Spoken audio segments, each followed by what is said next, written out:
اعوذ باللہ من الشیطان الرجیم بسم اللہ الرحمن الرحیم افغیر دین اللہ، کیا اللہ کے دین کے سوا یبغون کسی اور دین کو یہ تلاش کرتے ہیں؟ وَلَهُ أَسْلَمَ، حالانکہ اسی اللہ کے لیے مسلمان ہو گئی ہے، فرمانبردار ہو گئی ہے، من ہر وہ چیز جو فی السماوات والارض آسمانوں میں ہے اور زمین میں ہے، ہر چیز اللہ کی مطیع ہے، فرمانبردار ہے، طوعا و کرہا، خوشی سے ہو یا جبرن ہو، نہ خوشی سے، وَإِلَيْهِ يُرْجَعُونَ، اور اسی اللہ کی طرف وہ سب لوٹائے جائیں گے۔ قل، اے میرے پیغمبر آپ کہہ دیجئے، آمنا باللہ، ہم ایمان لائے ہیں اللہ پر، وما انزل علینا، اور اس چیز پر جو اتاری گئی ہے ہمارے اوپر، وما انزل علی، اور اس چیز پر جو اتاری گئی ہے علی ابراہیم و اسماعیل و اسحاق و یعقوب والاسباط، ابراہیم علیہ السلام پر، اسماعیل علیہ السلام پر، اسحاق علیہ السلام پر، یعقوب علیہ السلام پر اور ان کی اولادوں پر، وما اوتی موسیٰ و عیسیٰ، اور ہم ایمان لائے ہیں اس چیز پر جو دی گئی ہے موسیٰ علیہ السلام کو اور عیسیٰ علیہ السلام کو، والنبیون، اور تمام نبیوں کو، من ربہم، ان کے رب کی طرف سے، لا نفرق، ہم فرق نہیں کرتے، ہم تفریق نہیں کرتے، بین احد منہم، ان نبیوں میں سے کسی ایک کے درمیان بھی، وَنَحْنُ لَهُ مُسْلِمُونَ، اور ہم اس اللہ کے ہی فرمانبردار ہیں، اسی کے لیے اسلام لے کے آئے ہیں۔ وَمَن يَبْتَغِي غَيْرَ الْإِسْلَامِ دِينًا، اور جو شخص تلاش کرے گا اسلام کے علاوہ کوئی اور دین، جو شخص لے کر آئے گا اسلام کے علاوہ کوئی اور دین، فَلَن يُقْبَلَ مِنْهُ، ہرگز اس سے وہ قبول نہ کیا جائے گا، وَهُوَ فِي الْآخِرَةِ مِنَ الْخَاسِرِينَ، اور وہ شخص آخرت میں خسارے والوں میں ہوگا، نقصان والوں میں ہوگا۔ سورہ آل عمران کی آیت نمبر 83، 84 اور 85 آج کے درس میں تلاوت ہوئی ہے، آپ حضرات نے اس کا ترجمہ سنا ہے۔ اس کے 2 درس پہلے بیان ہو چکے ہیں، آج تیسرا درس ہے، اور ان 2 درسوں کا خلاصہ یہ ہے کہ اس میں اللہ جل شانہ نے یہ فرمایا کہ زمین اور آسمان کی جتنی بھی مخلوقات ہیں وہ اللہ کی مطیع ہیں۔ اب طوعا و کرہا، خوشی سے اللہ کا حکم مانے یا جبرن مانے، وہ ماننے میں مجبور ہیں، لاچار ہیں۔ اب یہاں ایک سوال پیدا ہوتا ہے کہ اللہ تعالیٰ تو کہتے ہیں کہ ہم نے انسان کو اختیار دیا ہے کہ وہ اپنے اختیار سے جو چاہے عمل کرے، اچھے کرے یا برے کرے، اچھے کرے گا تو جنت ہے، برے کرے گا تو اس کے لیے عذاب ہے۔ تو یہاں اللہ کہتے ہیں کہ ہر چیز طوعا و کرہا، جبرن بھی اور اپنی خوشی سے، اللہ کی ہی فرمانبردار۔ تو میں نے یہاں بیان کیا تھا کہ احکام 2 طرح کے ہوتے ہیں، ایک تکوینی احکام ہوتے ہیں، دوسرے شرعی احکام ہوتے ہیں۔ تکوینی احکام میں انسان اپنی خواہش، اپنے اختیار میں پابند نہیں ہوتا، اس کے بغیر اس کو کرنے پڑتے ہیں، جیسے زندگی ہے، موت ہے، بیماری ہے، حادثات ہیں، بارش ہے، خشک سالی ہے، سیلاب ہیں، زلزلے ہیں، یہ جو وغیرہ وغیرہ جتنی چیزیں ہیں، اس میں انسان کا اختیار نہیں ہوتا، نہ اس کو پتہ ہوتا ہے، یہ اللہ کی طرف سے ہی آتے ہیں، اور جب اللہ چاہے یہ آئیں۔ ان میں کوئی آدمی جو ہے اپنے اختیار کو نہیں رکھتا۔ اور جو شرعی احکام ہیں، شریعت کے احکام ہیں، اس میں اللہ نے ہم کو امتحان میں ڈالا ہے کہ میں آپ کو اختیار دے رہا ہوں، جبرن میں آپ سے اپنے دین کو نہیں منواؤں گا، جبرن یہ نہیں کہوں گا کہ تم نماز پڑھو، اگر نماز نہیں پڑھو گے تو دنیا میں سزا دوں گا۔ دنیا میں تمہارا کوئی احتساب نہیں ہے کسی بھی عمل پر، بلکہ میں نے آخرت میں جزا کو چھوڑ دیا ہے، یوم الدین، مالک یوم الدین، وہ جزا کے دن کا جو مالک ہے، میں اس دن جزا سزا کے فیصلے کروں گا۔ دنیا میں نے آپ کو اختیار دے دیا، اپنے اختیار سے راستے بھی بتا دیے، نبی بھیج دیے، کتابیں بھیج دی، اور اب تمہارا اختیار ہے کہ اپنے اختیار سے جو مرضی کرو، حلال کھاؤ یا حرام کھاؤ، شربت پیو یا شراب پیو، یہ نماز پڑھو یا نہ پڑھو، اللہ کے حکم کو مانو یا اللہ کے حکم عدولی کرو، یہ انسان کو اختیار۔ تو یہ بات ہے کہ اللہ جل شانہ نے یہ دونوں امر ہمیں بتا دیے کہ آدمی تکوینی امور میں اللہ کا پابند ہے، اور شرعی امور میں انسان پر پابندی نہیں۔ اور جس سچے دین کا یہاں تذکرہ ہو رہا ہے کہ جس کو یہودی نہیں مان رہے تھے، تو اللہ نے ان سے گلہ کیا قرآن میں، افغیر دین اللہ یبغون، کیا یہ اللہ کے دین کو چھوڑ کر کوئی اور دین لانا چاہتے ہیں۔ اور یہاں سے مجھے ایک بات یاد آ گئی کہ ابھی سعودیہ میں جو کچھ ہو رہا ہے، وہاں ایک یہودی شہر بسا رہے ہیں، اس میں جو کچھ کریں گے وہ ایک الگ مسئلہ ہے۔ اب وہاں ایک ایسی یونیورسٹیاں بنانے کی کوشش کی جا رہی ہیں کہ جن میں جو ہے وہ دین کو ایک کیا جائے، یعنی سارے یہودی، پہلے تو یہ تھا کہ ہمارے آپس میں اختلاف ہے ان کو حل کیا جائے، یہ تو بہت اچھی بات تھی، لیکن اب یعنی یہودیوں کو جو اس کا اسرائیل کا جو ایک پلان ہے، گریٹر اسرائیل، بڑا اسرائیل، یعنی جس میں دجال کی حکومت ہو، پوری دنیا میں ہمارا سکہ ہو، تو اس کی بنیادیں بنائی جا رہی ہیں کہ جس میں انہوں نے کہا جی ہم تمام مذاہب کو ایک کریں گے، کیونکہ یہ آسمانی مذاہب ہیں، یہ لوگوں کو گمراہ کرنے کے لیے وہ الگ الگ سے انہوں نے لوگ بنائے ہوتے ہیں جو ذہن سازی کرتے ہیں، وہ ٹی وی پہ آئیں گے، جہاں بھی آئیں گے لوگوں کی ذہن سازیاں ہوں گی۔ جو لوگ ان چیزوں سے زیادہ متاثر ہوتے ہیں یورپ سے یا ان کے جو لیکچرار ہیں ان سے اسلام کو سیکھنے کی کوشش کرتے ہیں، تو وہ زیادہ اس کا شکار ہوں گے، اور دجال کا وہی شکار ہوں گے۔ جو دین کو صحیح جو ہے عالم سے سیکھتے ہیں، جو پیچھے سے چلا آ رہا ہے اسلاف کی طرز پر سیکھتے ہیں، وہ ان کا ایمان بچا رہے گا۔ تو اب یہ کوشش کی جا رہی، حالانکہ جس سچے دین کا اللہ تذکرہ کر رہے ہیں یہاں ان آیتوں میں، یہ وہی دین ہے جس کی تعلیم حضرت ابراہیم علیہ السلام نے دی، اور جس کی تعلیم حضور خاتم النبیین صلی اللہ علیہ وسلم دے رہے۔ اس کا خلاصہ قرآن نے کیا بیان فرمایا؟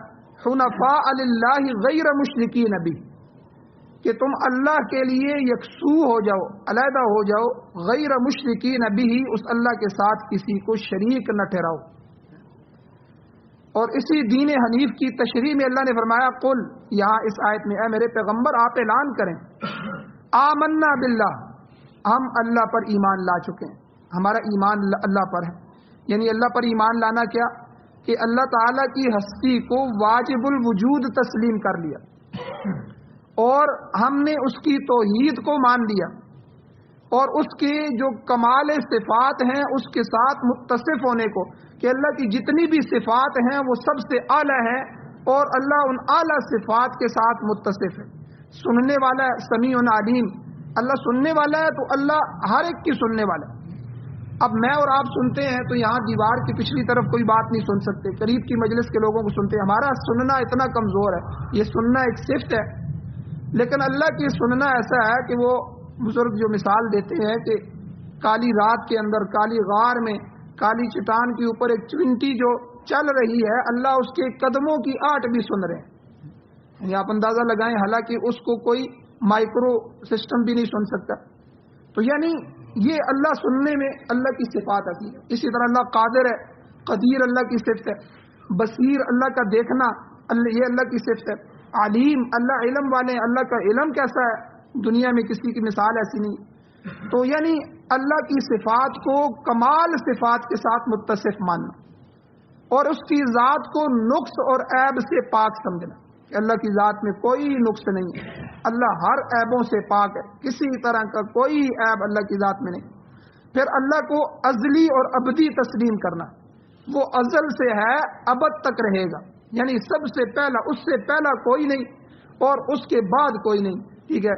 اور الظاہر والباطن، وہ ظاہر بھی ہے باطن میں بھی ہے، تو یہ اللہ کی جو صفات ہیں ان کو تسلیم کرنا، اور اس بات پر ایمان لانا کہ وہی ذات مالک ہے اور مختار کل ہے، اور ہر چیز کا اختیار اسی کو ہے، وہی علیم کل ہے، ہر چیز کا علم اس کے پاس ہے، وہ خالق کل ہے، ہر چیز کا پیدا کرنے والا ہے، وہ مربی کل ہے، ہر چیز کو اس کی تربیت کے حساب سے اوپر لانے والا ہے، پالنے والا ہے، تو وہی ہر جگہ پر حاضر ہے، ہر جگہ پر ناظر ہے، وہی حلال المشرکات، جو ہے مشکلات کو حل کرنے والا ہے، وہی نافع اور ضار ہے، نفع دینے والا، نقصان دینے والا ذات ہے۔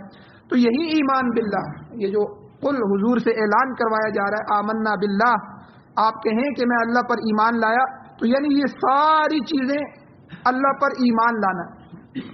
اور ایمان باللہ کے بعد فرمایا کہ دوسری چیز جس پر ہم ایمان لاتے ہیں وہ کیا ہے؟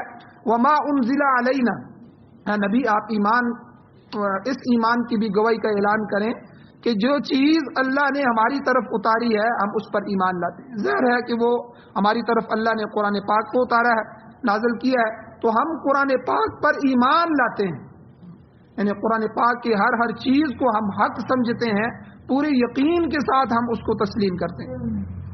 اور اسی لیے اللہ تعالیٰ نے اس کی تشریح میں فرمایا کہ ثم ان علینا بیانا، جب شروع میں وحی اترتی تھی تو حضور جلدی جلدی پڑھتے تھے، ٹھیک ہے، کہ جبرائیل پڑھ رہے ہیں تو میں بھی جلدی جلدی پڑھوں، کہیں بھول نہ جاؤں۔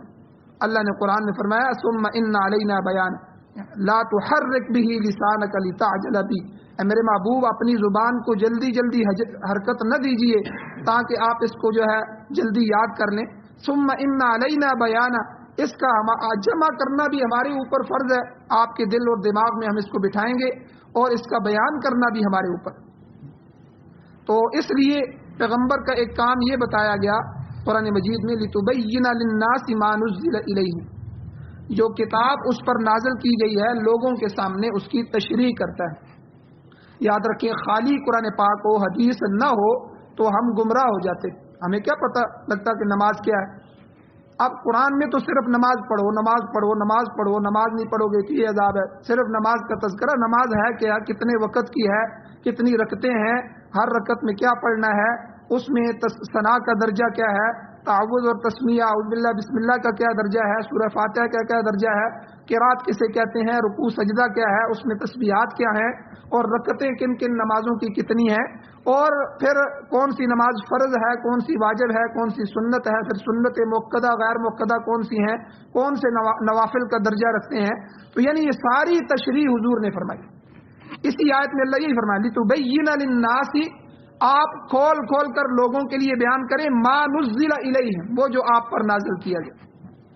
تو یہاں آپ دو باتیں، ایک بات یاد رکھیں کہ وحی کی دو قسمیں ہیں، ایک وحی جلی ہے، ایک وحی خفی ہے۔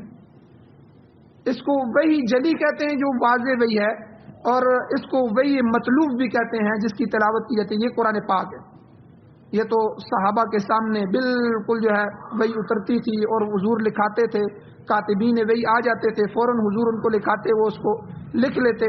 اور یہ قرآن پاک جو ہے کوئی چمڑے میں لکھا گیا، کوئی پتے پہ لکھا گیا، کوئی کھجور کی چھال پہ لکھا گیا، کوئی جو ہے شاخ ملی اس پہ لکھا گیا، ٹھیک ہے، ہر جگہ اس کو محفوظ کیا گیا۔ ورق نہیں ہوتے تھے اس وقت، کم ہوتے تھے، ورقوں پہ بھی لکھا گیا۔ تو بہرحال یہ وحی مطلوب ہے، وحی جلی۔ اور دوسری جو تشریح اس وحی کی پیغمبر کی زبان سے ہوتی ہے اس کو وحی خفی اور وحی غیر مطلوب بھی کہتے ہیں، جس کی تلاوت نہیں ہوتی۔ مسلم شریف کی روایت میں ہے کہ حضور علیہ السلام نے فرمایا کہ ایمان وہ چیز ہے ما جئت بہ، جو کچھ میں لے کر آیا ہوں، یعنی جو بھی چیز اللہ کی طرف سے نبی لایا ہے اس پر ہم ایمان لاتے ہیں۔ تو یاد رکھیں کہ حضور علیہ الصلوۃ والسلام کے بارے میں قرآن میں فرمایا گیا کہ ما ینطق عن الہویٰ، کہ وہ اپنی خواہشات سے حضور نہیں بولتے، ان ہوا الا وحی یوحیٰ، مگر جو وحی کی جاتی ہے وہی پیغمبر بولتا ہے۔ یعنی قرآن کی تشریح کرنے میں بھی جو حضور سے ہمیں ملا ہے، جو ترجمہ ملا ہے، وہی ترجمہ امت میں آج تک چل رہا ہے۔ اس لیے الفاظ اور معنی دونوں کی حفاظت کی گئی ہے۔ بلکہ ایک موقع پہ صحابہ بیٹھے تھے تو ایک صحابی نے لکھتے ہوئے حضور کی بات لکھ رہے تھے، تو ایک خیال ان کو آ گیا، دیکھیں صحابہ کے ہمارے اوپر کتنے احسان ہیں، انہوں نے پوچھ لیا۔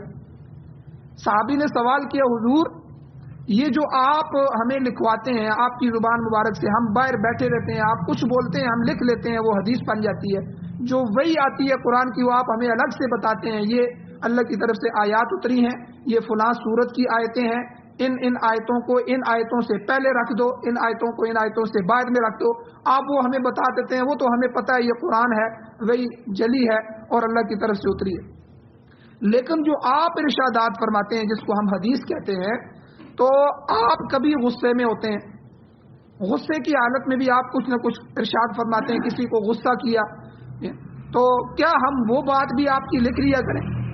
صحابی کے دل میں خیال آیا کہ حضور جب نارمل ہوتے ہیں بالکل آتے ہیں تو جو ارشاد فرماتے ہیں وہ تو بات غصے میں، چونکہ انہوں نے سمجھا کہ ہماری طرح جس طرح ہم غصے میں آتے ہیں، بڑا نیک اور ایماندار آدمی بھی کئی دفعہ گالی دے دیتا ہے، حالانکہ بعد میں وہ اس میں پچھتاتا ہے، کئی دفعہ کسی کو برا بھلا کہہ دیتا ہے۔ غصہ انسان کی عقل کو معاف کر دیتا ہے، اس لیے صبر کا حکم دیا گیا ہے کہ غصے کو دور کریں۔ یہ نہیں کہ غصہ نہیں آئے گا، غصہ آئے گا لیکن غصے کو دبا دیں، غصے کو۔ اس لیے حضور نے فرمایا اور علماء فرماتے ہیں کہ جس مجلس میں غصہ آ جائے اس میں کھڑے ہو جائیں، وہاں سے اس مجلس کو چھوڑ دیں, علیحدہ ہو جائیں.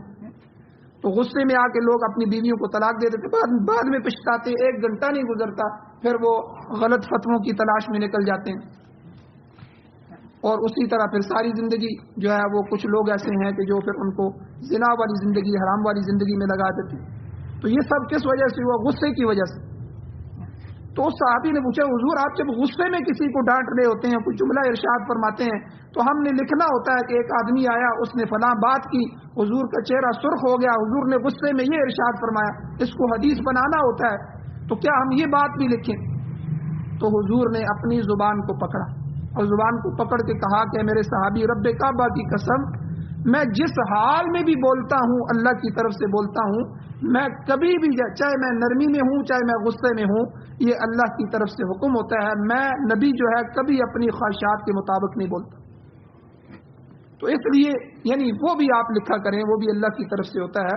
تو یہاں جو ہے وما انزل علینا, ہم اس سب پر ایمان لائے ہیں جو ہمارے اوپر نازل ہوا, یعنی حضور سے اعلان کروایا جا رہا ہے. تو کیا مطلب کہ اے حضور آپ نے جو قرآن ہمیں دیا ہم اس پر بھی ایمان لاتے ہیں, جو قرآن کی تشریح آپ نے کی حدیث کی صورت میں ہم اس پر بھی ایمان لاتے ہیں.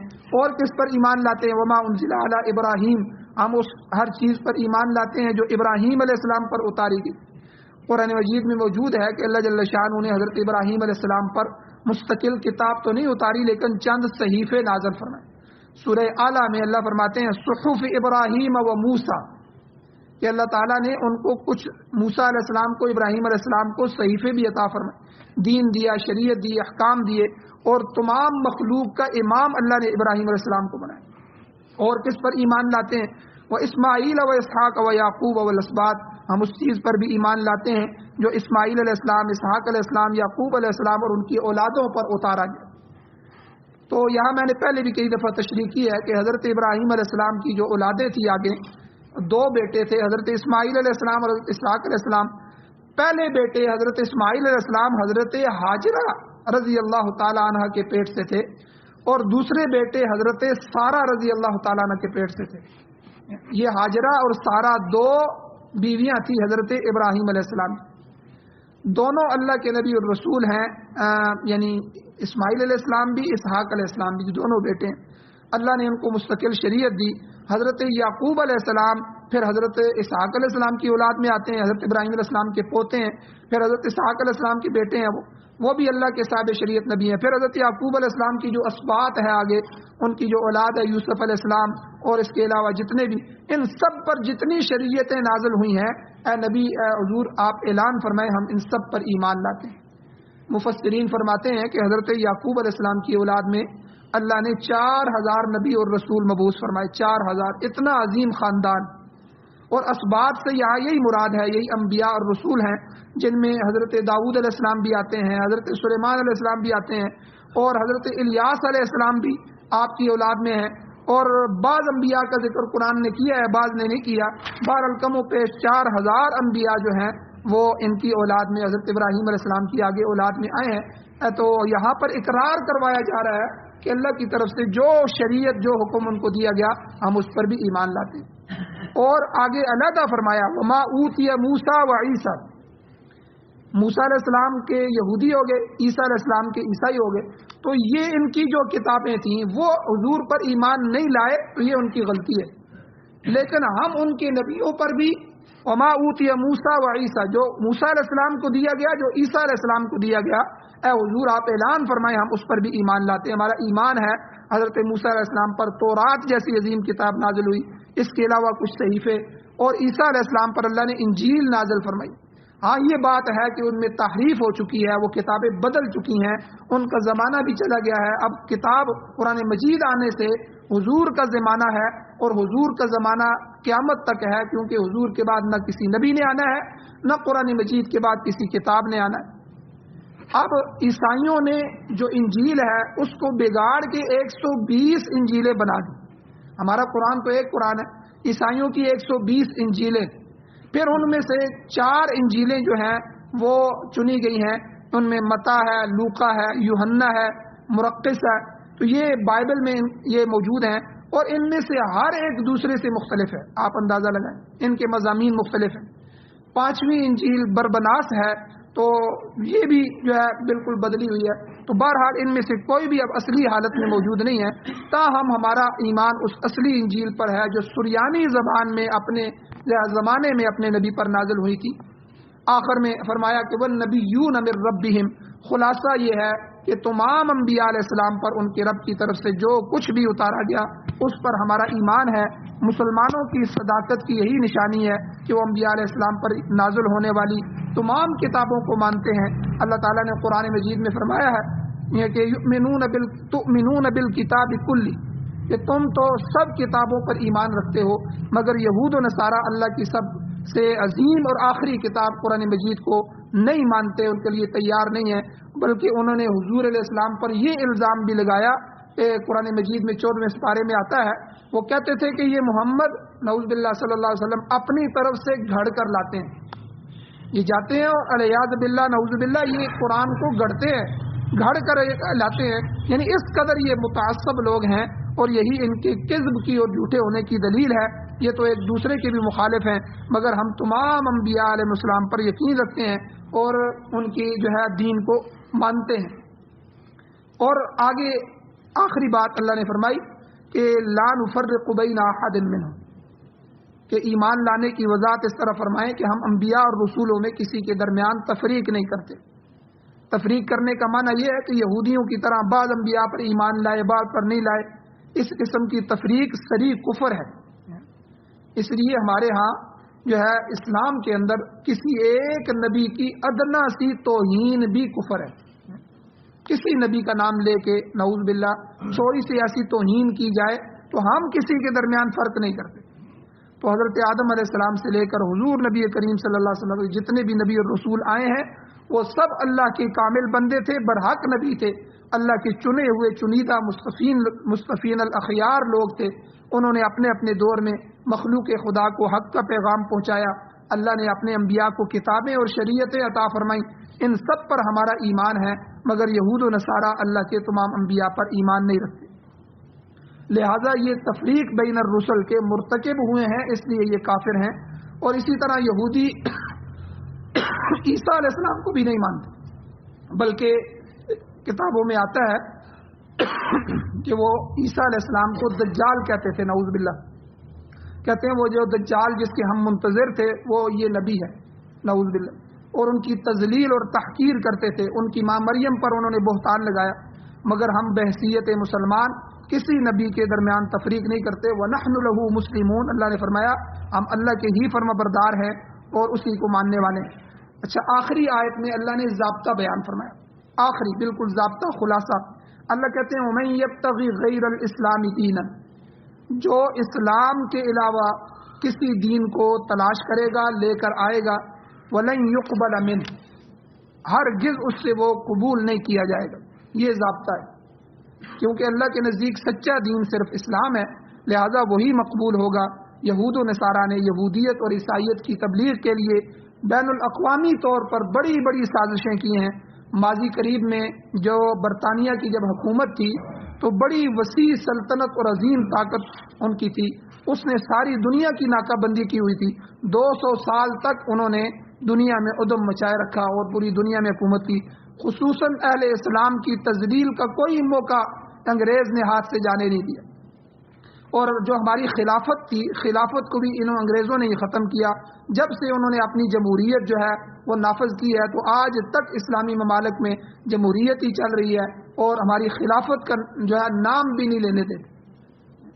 تو یعنی بر صغیر کی آزادی کے بعد افریقی ممالک بھی یک کے بعد دیگرے آزاد ہوئے تو وہاں کے لوگ دھڑا دھڑ مسلمان ہونے لگے. تو ایک ایک مجلس میں جو ہے سینکڑوں لوگ مسلمان ہوتے. تو یہ چیز انگریز کو ہرگز گوارا نہیں تھی. یہاں سے جاتے ہوئے بھی اس نے خباستیں کی ہیں، تو بلکہ قرآن مجید کے ایسے ایسے نسخے شائع کیے گئے ہیں جن میں ترجمہ غلط کیا گیا. تو بہرحال مسلمانوں نے ہمیشہ دفاع کیا ہے اور قرآن مجید کا جو ہے اس میں اس کی حفاظت کی ہے. تو اللہ تعالیٰ نے یہاں چند چیزیں بتا دی کہ تم نے اے مسلمانوں غیر اقوام کے پیچھے نہیں چلنا. یہود و نصارہ کو سمجھنا ہے کہ وہ اسلام کے دشمن ہے. جب تمہارے نبی کے زمانے میں تمہارے نبی کے سب سے بڑے دشمن تھے، تمہارے وہ سگے کس طرح ہو سکتے ہیں؟ ان سے دوستیاں نہ کرو. بلکہ 7ویں سپارے میں کھل کے اللہ نے فرما دیا یا ایھا الذین آمنوا لا تتخذوا اليہود والنصارى اولیاء، اے ایمان والو یہودیوں اور عیسائیوں کو دوست نہ بناؤ. ومن یتولہم منکم فانہ منہم، آگے فرمایا کہ جو تم میں سے ان کو دوست بنائے گا وہ انہی میں سے ہوگا. تو اس لیے اسرائیل کو تسلیم کرنا اور اسرائیل کے ساتھ تجارتیں اور ان کو ماننا اور یہ اس طرح کی باتیں کرنا، یہ ساری کی ساری اسی آیت کے ضمن میں آتی ہیں کہ جو ان سے دوستیاں لگائے گا ان کے دلوں پر بھی قلوب پر بھی انہی کی طرح زنگ چڑھ جائیں. تو اس لیے یہاں چند قوانین جو ہیں وہ بیان کیے گئے ہیں. اللہ جل شانہ سے دعا ہے اللہ ہمیں عمل کی توفیق عطا فرمائے، اللہ ہمیں سچے دین جو ہے اس پر عمل کی توفیق عطا فرمائے، اللہ حضور کی سچی اتباع نصیب فرمائے. آمین. الحمدللہ رب العالمین والعاقبۃ للمتقین والصلاۃ والسلام علی رسولہ النبی الامی الکریم. اللهم ربنا آتنا فی الدنیا حسنۃ وفی الآخرۃ حسنۃ وقنا عذاب النار. یا اللہ ہماری کمیوں کو تائیوں کو معاف فرمائیے، درگزر فرمائیے، صغیرہ کبیرہ گناہوں کو معاف فرمائیے. یا اللہ قرآن و سنت کی سچی اتباع نصیب فرمائیے، حضور کا راستہ نصیب فرمائیے، حضور کی اتباع محبت نصیب فرمائیے. یا اللہ قرآن و سنت کی بہاریں نصیب فرمائیے، قرآن و سنت کا نظام نصیب فرمائیے. یا اللہ جو حضرات بیمار ہیں ان کو شفا عطا فرمائیے، جو ایمان کی حالت سے جا چکے ہیں ان سب کی بخشش فرمائیے، بلند درجات عطا فرمائیے. صلی اللہ تعالی علی خیر خلقہ محمد وآلہ اصحابہ واہل بیتہ وازواجہ وعترتہ اجمعین برحمتک یا ارحم